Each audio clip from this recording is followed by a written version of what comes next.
오늘은 부활절로 지킵니다. 부활절을 교회가 지켜야 되느냐 말아야 되느냐, 이것은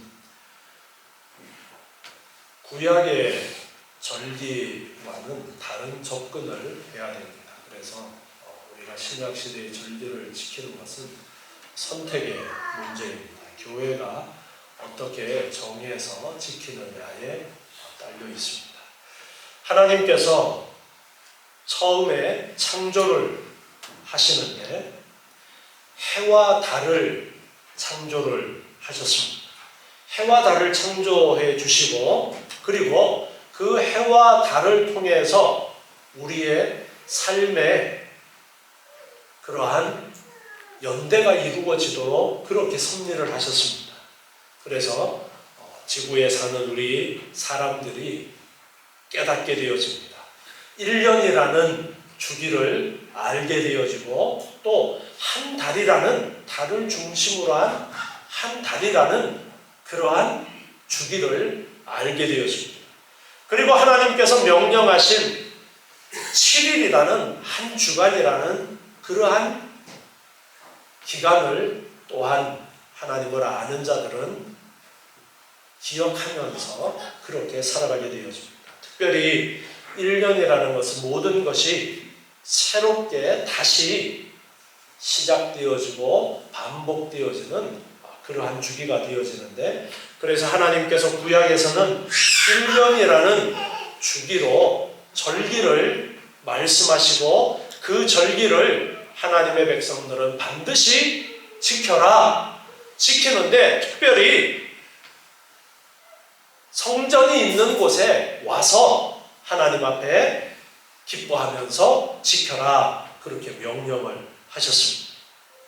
그래서 1년마다 하나님을 다시 한번 하나님의 놀라운 은혜와 하나님께서 주실 그러한 축복을 기억하면서 절기를 지키도록 그렇게 하셨습니다. 그리고 그 절기에 감추어진 비밀은 모든 것이 예수 그리스도를 가리키고 있었습니다.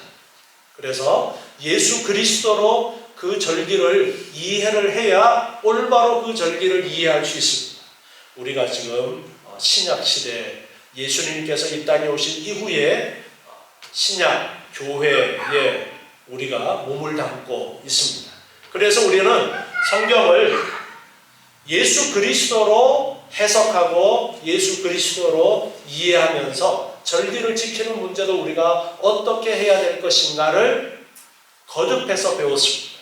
그래서 그저 구약의 말씀을 가지고 우리가 절기를 지키던 그러한 것에서 그것이 아니라 예수 그리스도의 것으로 그 모든 것들이 해석되어져야 된다는 것을 알고, 이제 우리는 예수님을 중심으로 해서 이 절기를 새롭게 바꾸어서 이해를 합니다.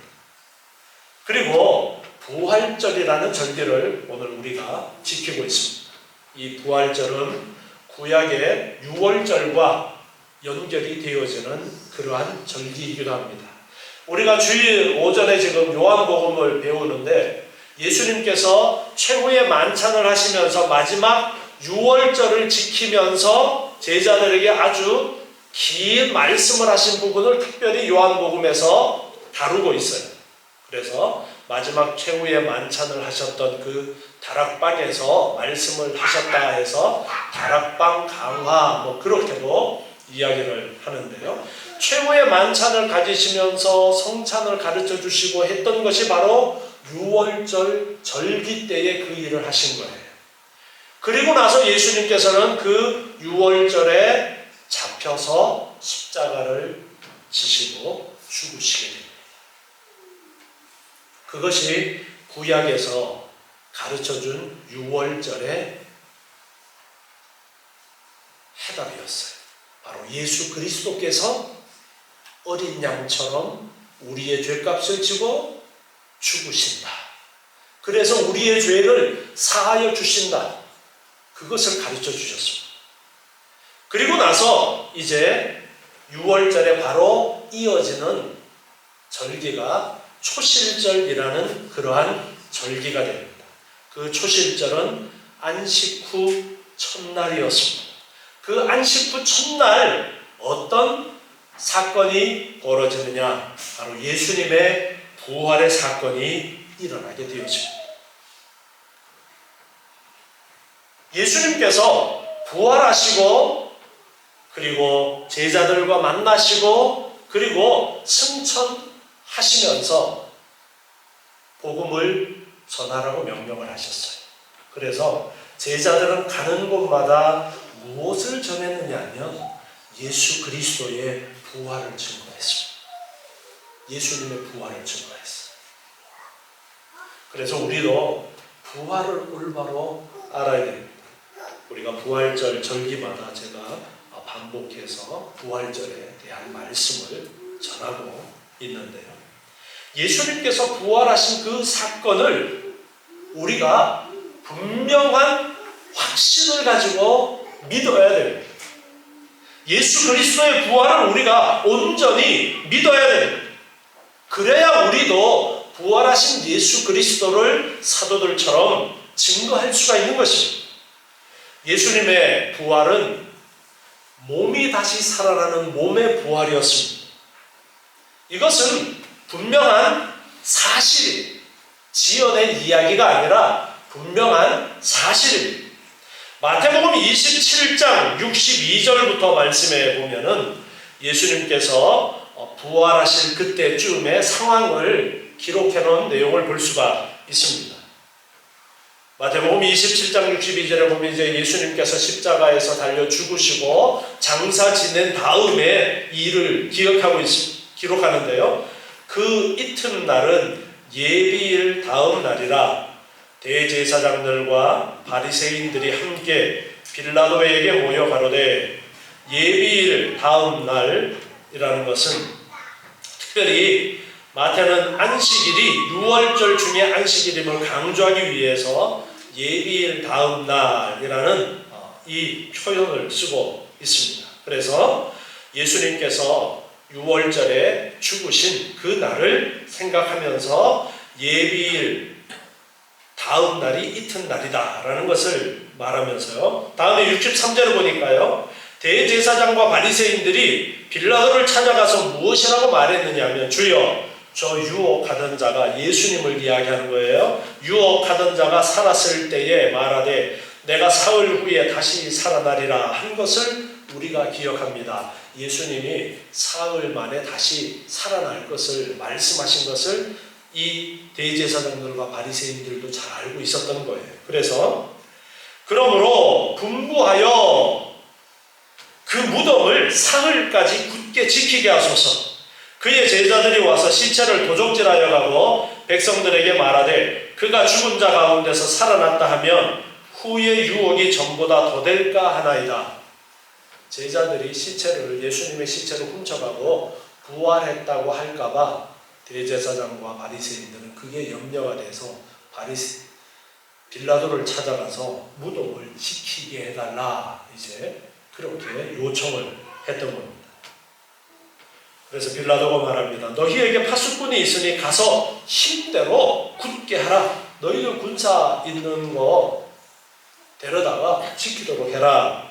그래서 파수꾼이 가서 이제 지키는데 66절에 보니까요. 파수꾼과 함께 가서 돌을 임봉하고 무덤을 굳게 하니라. 돌로 무덤의 입구를 막아놓은 데다가 임봉을 했어요. 아무나 그 무덤을 열 수 없도록 그렇게 봉인을 하고 거기에 도장을 찍어서 아무나 무덤을 열 수 없도록 그렇게 하고 파수꾼들이 그 앞을 지키고 있습니다. 28장 1절로 넘어가서 보면은요. 28장 1절입니다. 안식일이 다하여가고 안식 후 첫날이 되려는 미명에, 안식일이 지나고 이제 그 다음 날 첫날이 되려는 그 새벽녘에 막달라 마리아와 다른 마리아가 무덤을 보러 왔더니, 예수님의 무덤을 보러 왔어요. 큰 지진이 나며 주의 천사가 하늘로서 내려와 돌을 굴려내고 그 위에 앉았는데, 여자들이 갈제 파수꾼 중 몇이 성에 들어가 모든 된 일을 대제사장들에게 보하니, 파수꾼들이 지키고 있었는데 지진이 나고 천사가 내려와서 돌을 굴러 놓고 그 위에 앉아 있는 그러한 일을 보고서는 파수꾼들이 무서워서 도망가서 이제 대제사장들에게 보고를 했습니다. 12절에 가서 보면요, 28장 12절입니다. 그들이 장로들과 함께 모여 의논하고 군병들에게 돈을 많이 주며 가로되 너희는 말하기를 그의 제자들이 밤에 와서 우리가 잘 때에 그를 도적질하여 갔다 하라. 만일 이 말이 총독에게 들리면 우리가 권하여 너희로 근심되지 않게 하리라. 군사들이 지진이 나고 무덤 문이 열려진 그 사건을 대제사장에게 가서 보고를 하니까 대제사장이 군사들의 입을 막습니다. 그러면서 제자들이 밤에 우리가 자는 중에 시체를 훔쳐갔다라고 그렇게 말해라. 그런데 군사들이 지키고 있던 것이 없어지면은 군사들은 그 책임을 져야 됩니다. 죄수를 지키고 있었다면 대신 그 죄수의 벌을 받아야 되고 하는 그러한 형벌을 받아야 됩니다. 그래서 대제사장들이 이 군사들에게 돈을 주면서 뭐라고 말하느냐 하니까 총독에게 내가 잘 말할 테니까 걱정하지 마. 너희들이 잠자다가 시체를 도둑 맞았다라는 거 그렇게 거짓말해도 내가 다 책임질 테니까 걱정하지 말고 가서 그렇게 소문을 내라. 그래서 15절에 보니까 군병들이 돈을 받고 가르친 대로 하였으니 이 말이 오늘날까지 유대인 가운데 두루 퍼지니라. 이 마태복음을 기록할 그 당시까지 예수님의 부활에 대해서 이런 잘못된 소문이 퍼졌던 겁니다. 제자들이 와서 밤에 시체를 훔쳐갔다. 그러니까 예수님의 부활을 믿지 않는 사람들은 이 이야기만 믿는 거예요. 아이고 제자들이 훔쳐가라고서는 부활했다고 그런다. 그런데 제자들은 예수님께서 부활하셨다라는 것을 목숨을 내어놓고 증거하러 다녔습니다.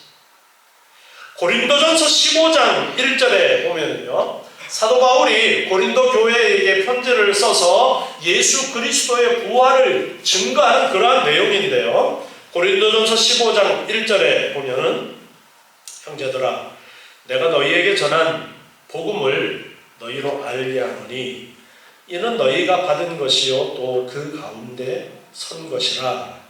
너희가 만일 나의 전한 그 말을 굳게 지키고 헛되이 믿지 아니하였으면 이로 말미암아 구원을 얻으리라.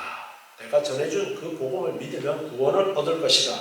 내가 받은 것을 먼저 너희에게 전하였노니 그 복음의 내용이 무엇인지를 말합니다. 성경대로 그리스도께서 우리 죄를 위하여 죽으시고 장사 지낸 바 되었다가 성경대로 사흘 만에 다시 살아나사 예수님에 대한 복음을 전했는데 그 복음을 다시 한번 정리를 해주고 있어요. 예수님은 성경대로 십자가를 지시고 죽으셨고 그리고 성경에서 말씀하셨던 대로 장사 지낸 바 되었다가 사흘 만에 다시 살아나셨다라는 것을 분명하게 지금 바울이 기록을 해서 고린도 교회에게 가르쳐주고 있습니다. 5절에 보니까 게바에게 보이시고 베드로를 이야기합니다. 베드로에게 예수님께서 부활하신 후에 부활하신 그 몸을 보여주셨고 그리고 그 후에 12 제자에게도 보여주셨고 그 후에 500여 형제에게 일시에 보이셨나니 그 중에 지금까지 태반이나 살아있고 어떤 이는 잠들었으며. 지금 이 고린도 전서를 기록하는 바울이 이 기록을 할 당시의 상황을 이야기합니다. 예수님의 12 제자뿐 아니라 500여 형제가 예수님이 부활하신 것을 보았다. 직접 만났다. 그리고 그 중에 지금까지 태반이나 살아있다.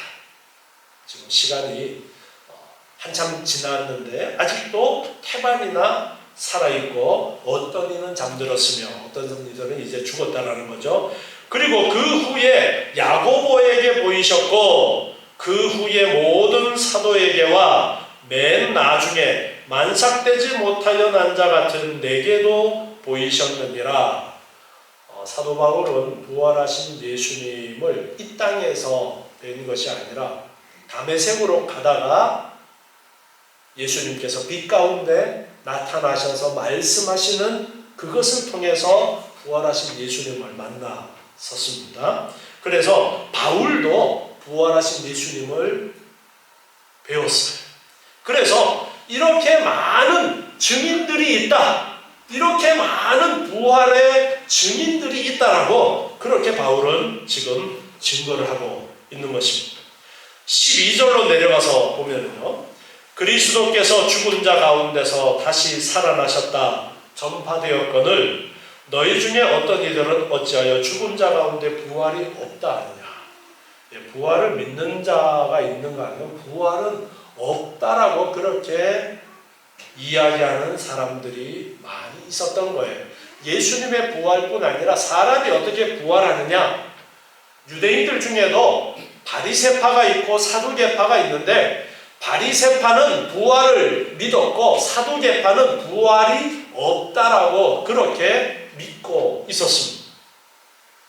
그래서 부활이 없다라고 생각하는 사람들이 많이 있음을 바울이 지금 언급합니다. 13절에 만일 죽은 자의 부활이 없으면 그리스도도 다시 살지 못하셨으리라. 그리스도께서 만일 다시 살지 못하셨으면 우리의 전파하는 것도 헛것이요 또 너희 믿음도 헛것이며 또 우리가 하나님의 거짓 증인으로 발견되리니 우리가 하나님이 그리스도를 다시 살리셨다라고 증거하였습니다. 만일 죽은 자가 다시 사는 것이 없으면 하나님이 그리스도를 다시 살리시지 아니하셨으리라.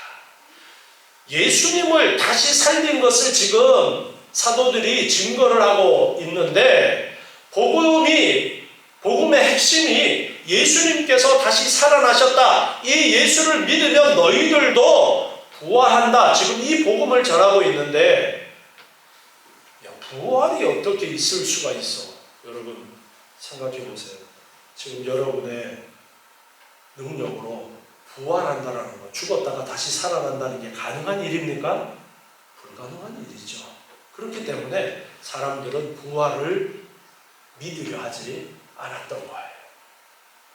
사람들은 자신의 경험의 세계 안에서 그것만을 다인 줄 알고 그렇게 살아가고 있습니다. 그래서 바울이 이야기합니다. 만약에 우리가 예수 믿는 자들이 부활할 것이라는 그러한 것이 거짓이라면 예수님도 부활하지 않았을 것이다. 그런데 예수님이 부활하신 것은 확실해. 왜? 많은 사람들이 보았고 500명이 넘는 사람들이 예수님이 부활하신 그 육체를 친히 만났고 지금도 태반이나 살아있어. 나도 그 예수님을 보았고 그렇게 바울이 지금 이야기를 하고 있습니다. 그러면서 만약 믿는 자의 부활이 없다면 예수님도 부활하지 않았을 것이다 라고 말합니다. 16절에 보니까 만일 죽은 자가 다시 사는 것이 없으면 그리스도도 다시 사신 것이 없었을 터이요 그리스도께서 다시 사신 것이 없으면 너희의 믿음도 헛되고 너희가 여전히 죄 가운데 있을 것이요 또한 그리스도 안에서 잠자는 자도 망하였으리니 만일 그리스도 안에서 우리의 바라는 것이 다만 이 생뿐이면 모든 사람 가운데 우리가 더욱 불쌍한 자리라. 자, 우리는 예수님의 부활을 믿습니다. 여러분 예수님의 부활을 믿습니까? 네. 자, 그러면 예수님이 부활하신 것처럼 우리도 예수 믿는 우리도 부활할 것을 믿으십니까? 네. 다시 살아날 것을 믿는다. 바울이 이야기합니다. 만약에 우리가 부활이 없다면 예수 믿는 사람들이 가장 불쌍한 사람이라고 말합니다. 이생뿐이면 죽은 다음에 다시 예수 그리스도로 말미암아 다시 살아나는 부활이 없다면 예수 믿는 자가 가장 불쌍해요. 왜요? 오늘도 보세요. 날씨 오늘 참 좋죠? 꽃이 피었어요.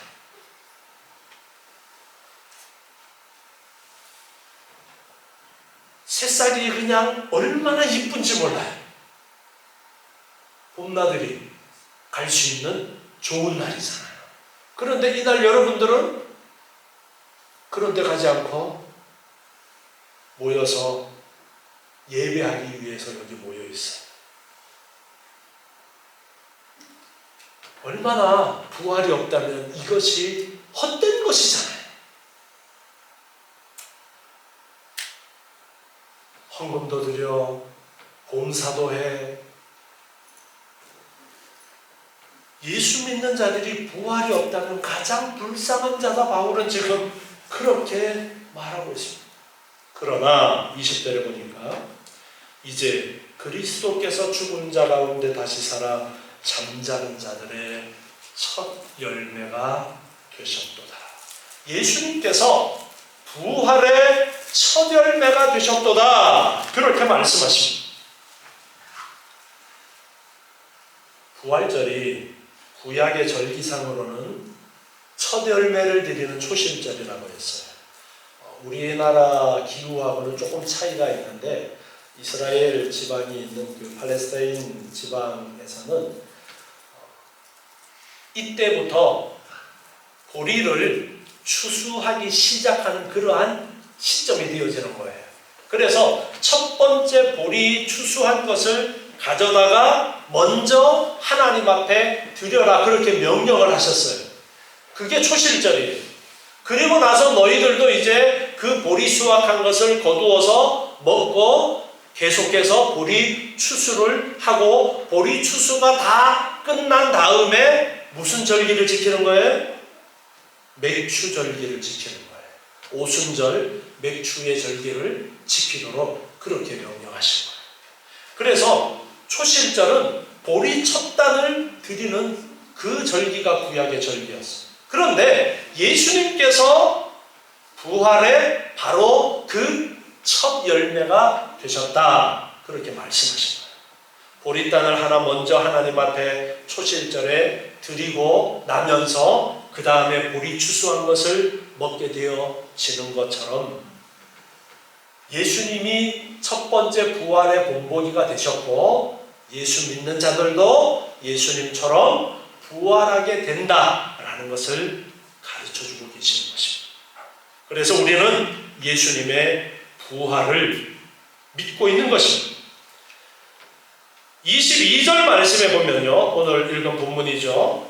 아담 안에서 모든 사람이 죽은 것 같이 그리스도 안에서 모든 사람이 삶을 얻으리라. 아담 안에서 모든 사람이 죽었다라는 것은 아담의 범죄로 말미암아 아담의 육신의 후손, 일반적인 생육법으로 태어나게 된 모든 사람들은 그 죄의 결과로 죽음을 해결할 수 없는 죽음의 그 형벌을 져야 되는, 영원한 지옥불에 던져져야 되는 그러한 일이 일어난 것처럼 예수 그리스도 안에서 모든 사람이 삶을 얻으리라. 이것은 예수 그리스도를 믿는 사람은 삶을 얻을 것이다 라고 가르쳐 주시는 것입니다. 그래서 예수 그리스도를 믿는 자는 부활할 것을 가르쳐 주시는 그러한 말씀인 것입니다. 고린도전서 15장 23절에 이어서 말씀을 보면요, 그러나 각각 자기 차례대로 되나니 먼저는 첫 열매인 그리스도요, 첫 번째는 예수님의 부활이고 그 다음에는 그리스도 강림하실 때에 그에게 붙은 자요, 그 후에는 나중이니 저가 모든 정사와 모든 권세와 능력을 멸하시고 나라를 아버지 하나님께 바칠 때라. 나라를 아버지 하나님께 바칠 때라는 것은 예수님의 재림을 이야기합니다. 예수님께서 재림하실 때가 되면은 모든 그 비밀이 열려지게 될 것을 말씀하면서 첫 번째는 예수님의 부활이고, 그리고 그 다음에는 그리스도 강림하실 때에 그에게 붙은 자, 예수를 믿는 자들이 그리고 그 다음으로 부활을 하게 되어질 거라는 것입니다. 그래서 분명하게 부활이 있을 것을 말씀을 하고 있습니다. 데살로니가전서 4장 15절 말씀에서도 보시면요, 데살로니가전서 4장 15절에 우리가 주의 말씀으로 너희에게 이것을 말하노니 주 강림하실 때까지 우리 살아남아 있는 자도 자는 자보다 결단코 앞서지 못하리라. 자, 여기도 이제 부활의 순서를 말씀하시는 거예요. 자는 자와 살아남아 있는 자를 말씀하시는데, 잠자는 자로 표현되어진 것은 예수님께서 재림하실 그 이전에 죽은 사람들을 말씀하고 있고요. 그리고 살아남아 있는 자라는 것은 예수님이 재림하실 때 살아있는 자들을 말씀하고 있습니다. 그래서 죽은 자들이 먼저 부활하고, 그리고 이 땅에 살아있는 자들도, 자, 살아있는 자는 부활이에요, 부활이 아니에요? 살아있는 자는 예수님이 오시면은 죽지 않고 변화되어지는 거예요. 변화되어져서 새로운 몸으로 변화되어져서 주님을 맞이하게 되어지는, 그것을 말씀하고 있습니다. 16절에 보니까 주께서 호령과 천사장의 소리와 하나님의 나팔로 친히 하늘로 쫓아 강림하시리니 그리스도 안에서 죽은 자들이 먼저 일어나고 그 후에 우리 살아남은 자도 저희와 함께 구름 속으로 끌어올려 공중에서 주를 영접하게 하시리니 그리하여 우리가 항상 주와 함께 있으리라. 이렇게 예수님이 재림하실 때에 죽은 자들이 먼저 예수님과 함께 부활해서 오게 되어지고, 살아있는 자들도 들림을 받고 변화되어질 것이다. 그렇게 말씀하고 있습니다.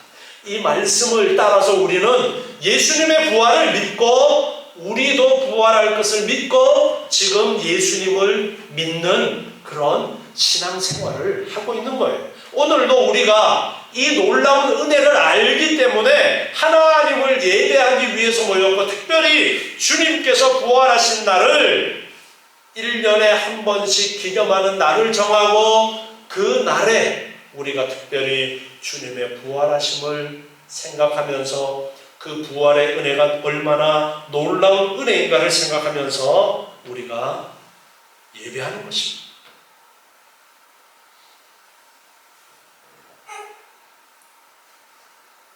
베드로전서 1장 3절 말씀을 보시면요, 베드로전서 1장 3절에 찬송하리로다 우리 주 예수 그리스도의 아버지 하나님이 그 많으신 긍휼대로 예수 그리스도의 죽은 자 가운데서 부활하심으로 말미암아 우리를 거듭나게 하사 산 소망이 있게 하시며, 예수 그리스도의 부활로 말미암아 우리를 거듭나게 하셔서 산 소망이 있게 하셨다. 여러분, 순교에 대한 많은 이야기를 알고 계실 겁니다.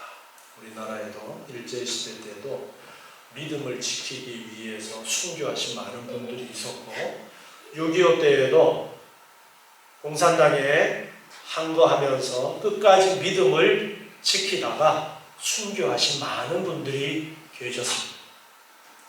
우리나라의 기독교가 이렇게 불일 듯 일어나게 되어진 것도 순교와, 그리고 북한에 있던 교회가 공산주의를 피해서 남한으로 내려와서 남한이 이렇게 기독교가 크게 성하게 되어졌어요. 여러분, 지금 여러분에게 예수를 믿으면 죽인다라고 할 때에 여러분은 끝까지 예수를 믿을 수 있겠습니까? 공산주의가 왜 기독교를 그렇게 핍박하는지 아십니까? 기독교는 어떤 것으로 위협해도 무릎을 꿇릴 수가 없어서 그래서 이를 갈고 없애려고 하고 있습니다. 죽인다 그래도 두려워하지 않아요. 왜요?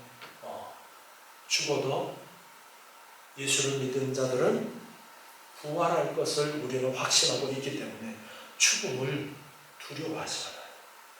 여러분, 죽는 건 두려워야 두려워요. 여러분, 두려워하지 마세요. 우리는 예수 그리스도를 믿는 자들로서 부활할 것에 대한 확실한 소망이 있습니다. 그리고 지금 죽으면 우리는 어떻게 되어집니까? 지옥 가요? 천국 갑니다. 그런데 예수 믿지 않는 자들은 죽으면 어떻게 됩니까? 그걸로 끝이에요? 아니요. 지옥 가요. 죽어서 끝나면 다행이겠지만 예수 믿지 않는 자들은 지옥 가요.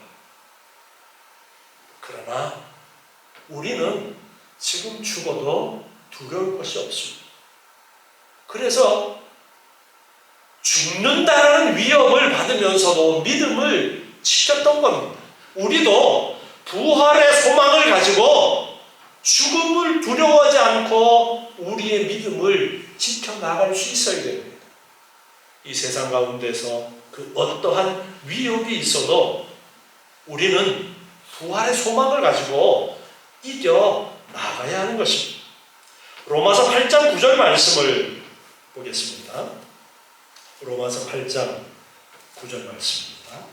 만일 너희 속에 하나님의 영이 거하시면 너희가 육신에 있지 아니하고 영에 있나니 누구든지 그리스도의 영이 없으면 그리스도의 사람이 아니라. 자, 우리가 주일 오전에 요한복음 배운 말씀들을 한번 생각해 보세요. 오늘 이 로마서 8장 9절 말씀을 배우면서 어떤 부분이 겹쳐지는가 한번 생각해 보세요. 너희 속에 하나님의 영이 거하시면, 하나님의 영이 무엇입니까? 성령을 말씀하십니다. 너희 안에 성령이 거하시면 누구든지 그리스도의 영이 없으면 그리스도의 사람이 아니다. 성령이 없는 사람은 그리스도의 사람이 아니라는 거예요. 성령이 없는 사람은 부활의 소망이 없는 사람이고 지옥 갈 사람이고, 반대로 성령이 있는 사람은, 그리스도의 영이 있는 사람은 부활할 사람이고 천국에 갈 사람이라는 것을 분명하게 말씀하고 있습니다. 10절에 또 그리스도께서 너희 안에 계시면, 자, 그리스도께서 우리 안에 계시면, 예수님이 우리 안에 계시다라는 것을 요한복음에서 어떻게 가르쳐 주셨어요? 예수님과 하나됨으로 가르쳐 주시면서 성찬을 통해서 내 살이, 내 피가 너희 안에 있으므로 성찬을 통해서 예수님이 우리와 함께 우리 안에 계심을 가르쳐 주셨어요. 그게 마지막 6월절에 가르쳐 주셨던 거예요. 그리고 내가 가는 것이 너희에게 유익하다 말씀하면서 또 다른 보혜사 성령을 보내주시겠다 약속하셨습니다. 그리고 지난주에는 말씀이 너희 안에 있으면 또 그렇게도 가르쳐 주셨어요. 그래서 예수님의 말씀이 우리 안에 계심으로 예수님과 우리가 하나 되어질 수 있음을 또한 가르쳐 주셨습니다. 이처럼 그리스도 안에 있으면 포도나무 가지가 포도나무에 붙어 있으면 몸은 죄로 인하여 죽은 것이나 영은 의를 인하여 산 것입니다. 예수를 죽은 자 가운데서 살리신 이의 영이 너희 안에 거하시면, 성령을 또 다르게 표현하고 있습니다. 예수를 죽은 자 가운데서 살리신 이의 영, 즉 성부 하나님의 영이 너희 안에 거하시면 그리스도 예수를 죽은 자 가운데서 살리신 성부 하나님이 너희 안에 거하시는 그의 영, 성령으로 말미암아 너희 죽을 몸도 살리시리라 말씀하십니다. 성령이 우리 안에 오셔서 떠난다고 하셨어요? 안 떠난다고 하셨어요? 안 떠난다고 하셨어요. 지금도 우리 안에 성령 하나님께서 계십니다. 그렇기 때문에 우리는 육신의 죽음을 두려워할 필요가 없습니다. 왜? 우리 안에 하나님이 함께 하시기 때문에, 우리 안에 예수님이 함께 하시기 때문에, 우리 안에 성부 하나님의 영이 함께 하시기 때문에, 우리 안에 성부 하나님이 함께 하시기 때문에, 삼위일체 하나님이 나와 함께 하시기 때문에 우리는 죽음을 두려워할 필요가 없습니다. 예수님을 다시 살리셨던 것처럼 우리 안에 거하시는 성령께서 우리를 다시 살리실 것입니다. 이 믿음을 여러분 가지셔야 돼요. 그리고 우리는 이 믿음을 증거해야 됩니다. 많은 사람들에게 이 믿음을 증거해야 됩니다. 예수님께서 우리와 하나 되셨어요. 그래서 예수님의 부활이 이제는 우리의 부활이 되어지고, 예수님께서 우리를 위하여 예비해 두신 그 하늘나라, 그 하늘나라가 이제 우리의 것입니다. 우리는 이 소망을 가지고 살아가는 사람들이에요. 이 소망이 있기 때문에 이 땅에서는 비록 핍박을 당하고 환난을 받고 힘들고 어려운 삶을 산다 할지라도 우리는 부활의 소망, 천국의 소망을 가지고 살아가야 됩니다. 여러분, 지금 시대가 물질적으로 너무나 풍성한 시대를 살다 보니까 그저 이 땅에서 잘 먹고 잘 사는 것에 취해 있어요. 취해 있다라는 표현이 가장 적합한 것 같아요. 다음에, 죽은 다음에 생각을 하지 않아요. 예수님에 대한 복음을 생각을 하지 않아요. 그저 이 땅에서 잘 먹고 잘 사는데 어떻게 하면 좀 더 잘 먹고 잘 살까, 이런 고민들만 하고 있는 것이 일반적입니다. 그러나 우리는 달라야 돼요. 우리는 알아야 돼요. 예수님께서 부활하심을 알고, 그리고 우리도 분명히 부활할 것을 알고, 죽은 다음에 지옥과 천국이 분명히 있어서 예수를 믿는 자들은 생명으로, 영생으로 천국에 들어가지만, 예수를 믿지 않는 자들은 영원한 형벌, 죽음, 지옥에 던져진다는 것을 분명하게 알아야 돼요. 이것이 복음입니다. 이 복음을 우리가 증거할 수 있어야 되겠습니다. 예수 그리스도 안에 우리가 이렇게 예수님과 연결되어져서 영원한 소망 가운데 살아갈 수 있다는 것을 확신하시고 감사하시고, 예수님의 부활이 첫 열매였고 이제 우리도 부활할 소망을 가지고 날마다 부활의 확신 가운데, 기대하는 가운데 감사가 있고 기쁨이 넘치는 삶을 살아가시는 여러분 되시기 바랍니다. 기도하겠습니다. 하나님 감사합니다. 오늘 주시는 귀한 말씀을 기억하면서 주님께서 부활하신 귀한 복음을 저희들 올바로 알게 하시고 믿게 하시고, 확신 가운데서 나도 부활할 것을 믿고 소망하며 하나님의 나라를 소망하는 저희들의 삶이 되게 도와주시옵소서. 또한 이 부활의 복음을 증거하기에 힘쓰는 저희의 삶이 되게 하여 주시옵소서. 주님께서 우리에게 주신 이 귀한 은혜를 알고 우리가 이 땅에 살아가는 날 동안에 아무리 힘들고 어려운 상황들이 있다 할지라도 소망 가운데 감사하며 기뻐하는 하루하루의 삶이 되도록 주님 복 내려 주시옵소서. 예수님의 이름으로 기도드리옵나이다. 아멘.